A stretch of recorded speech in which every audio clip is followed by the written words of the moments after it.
آئیے آج کی ویڈیو میں ایک انجینئر اور آرکیٹیکٹ کے بارے میں جانتے ہیں جس نے مسجد الحرام اور مسجد نبوی صلی اللہ علیہ وآلہ وسلم کا ڈیزائن تیار کیا تھا۔ وہ ایک مصری انجینئر اور آرکیٹیکٹ تھا جس نے ظاہری دنیاوی شہرت سے دور اور نامعلوم رہنے کو ترجیح دی۔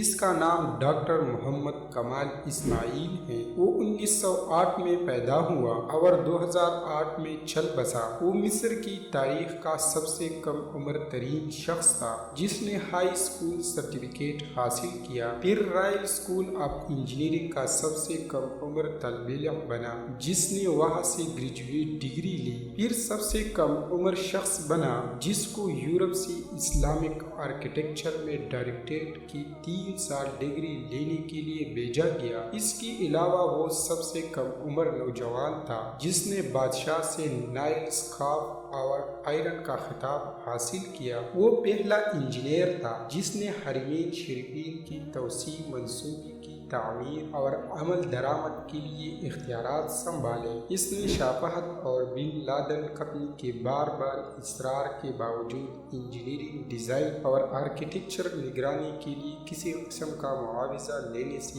انکار کر دیا اور کہا کہ میں 2 مقدس مساجد کی تعمیر کے لیے کیوں معاوضہ لوں اور قیامت کی دن اللہ تعالیٰ کا کیسا سامنا کروں گا۔ اس نے 44 سال کی عمر میں شادی کی اور اس کی بیوی نے بیٹے کو جنم دیا اور بعد میں فوت ہو گئی۔ اس کے بعد وہ مرتے دم تک عبادت الہی میں مصروف رہا۔ اس کی عمر 100 سال سے زیادہ تھی اور دنیاوی میڈیا کے چکا چوند سے ہٹ کر گمنام رہ کر حرمین شریفین کی خدمت کی۔ اس عظیم آدمی کے حرمین شریفین میں نصب کی گئی سفید پتھر کے حوالے سے بھی بڑی دلچسپ کہانی ہے۔ یہ وہ پتھر ہے جو حرم مکہ میں طائف چھت اور باہر صحن میں لگایا گیا ہے۔ اس کی خصوصیات یہ ہے کہ گرمی کو جذب کر کے فرش کی سطح کو ٹھنڈا رکھتا ہے۔ یہ پتھر ایک ملک گریس میں ایک چھوٹے سے پہاڑ میں دستیاب تھا۔ وہ سفر کر کے گریس گئے اور حرم کے لیے کافی مقدار میں تقریباً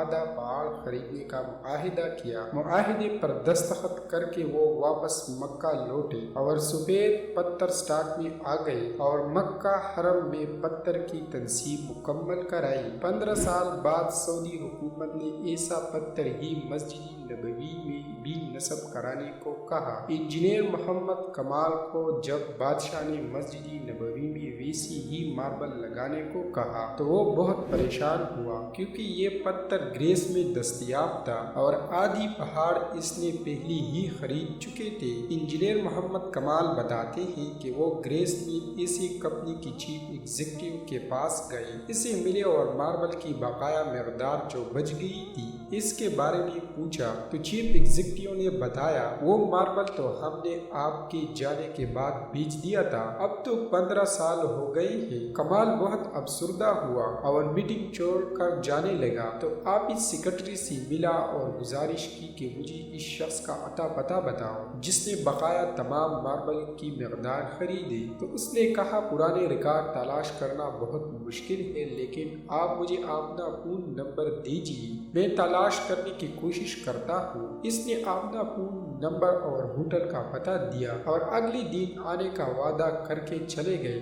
دفتر چھوڑنے سے پہلے کمال نے سوچا کہ مجھے کیا ضرورت ہے کہ کسی نے خریدا، اللہ خود ہی کوئی بندوبست کرے گا۔ اگلے دن ایئرپورٹ جانے سے چند گھنٹے قبل اسے فون کال آیا کہ مجھے خریدار کا ایڈریس مل گیا ہے۔ اب میں کمال بہت آہستہ رفتار سے دفتر گیا کہ اب کیا کروں گا، خریدار کی ایڈریس تو ملا لیکن بہت عرصہ گزر چکا ہے۔ کمال دفتر پہنچا تو سیکرٹری نے کمپنی کا پتہ دیا جس نے ماربل خریدا تھا۔ جب کمال نے پتہ دیکھا تو کچھ دیر کے لیے اس کا دل دھڑکنا بھول گیا، پھر زور کا سانس لیا کیونکہ وہ کمپنی جس نے ماربل خریدا تھا وہ سعودی تھی۔ کمال نے سعودیہ کا فلائٹ پکڑا اور اسی دن وہ سعودی عرب پہنچا اور سیدھا اس کمپنی کے دفتر پہنچا اور ڈائریکٹر ایڈمن کو ملا اور پوچھا کہ آپ نے اس ماربل کا کیا کیا جو گریس سے خریدا تھا؟ تو اس نے کہا مجھے یاد نہیں۔ پھر اس نے اسٹاک گروپ سے رابطہ کیا اور ان سے پوچھا کہ وہ سفید ماربل جو گریس سے منگوایا تھا کدھر ہے، تو انہوں نے کہا وہ سارا مقدار موجود ہے اور اس کو کبھی استعمال نہیں کیا گیا۔ تو کمال ایک بچی کی طرح رونے لگا اور کمپنی کے مالک کو پورا کہانی سنائی۔ اس نے کمپنی کے مالک کو چیک دیا اور کہا اس میں جتنی رقم بھرنی ہے بھر لو اور ماربل کی تمام مقدار میرے حوالے کر دو۔